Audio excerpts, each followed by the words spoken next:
Joining us now is former FDA Commissioner and CNBC contributor Dr. Scott Gottlieb. How concerned are you about those two stats and the Delta variant getting in the way of this recovery, Dr. Gottlieb? Well, look, I'm concerned that it could have a public health impact. I think that the impact really is to the fall. The best proxy for what kind of impact it can have is the UK right now, where it represents 93% of all infections. And if you look at what's happening there, there's been about 93,000 documented cases with the Delta variant and 117 deaths. So the case fatality rate with this variant right now is about 0.1%. So I think it reflects the fact that you have a vaccinated population and death and disease is substantially lower this time round than it was before we had the vaccine. And that's likely to be the experience here as well. And keep in mind, the UK also deployed the AstraZeneca vaccine to about 2/3 of their population, which, based on the experimental evidence, there is suggestion it's not as effective against the Delta variant as some of the mRNA vaccines.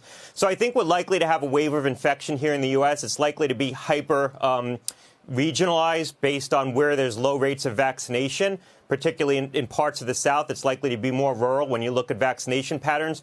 But I think the overall impact of the Delta variant is likely to be substantially reduced from past waves of infection because more of it will be in younger populations because more of the older individuals are vaccinated.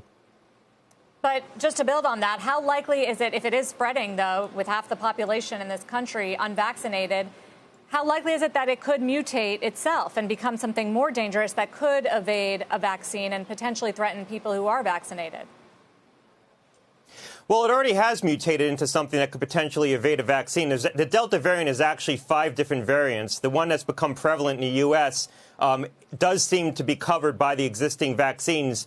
So do the other 3, if you will. But there's one version of the Delta variant that isn't here in the U.S. in any proportion that we could find that does appear to be help partially evade the vaccines. The vaccines appear to be less effective based on experimental evidence. And again, this isn't clinical evidence. This is experimental evidence looking at the ability of the antibodies produced by the vaccines to neutralize this strain in titers. So there is one variant of the Delta strain that looks like the vaccines are less effective against it.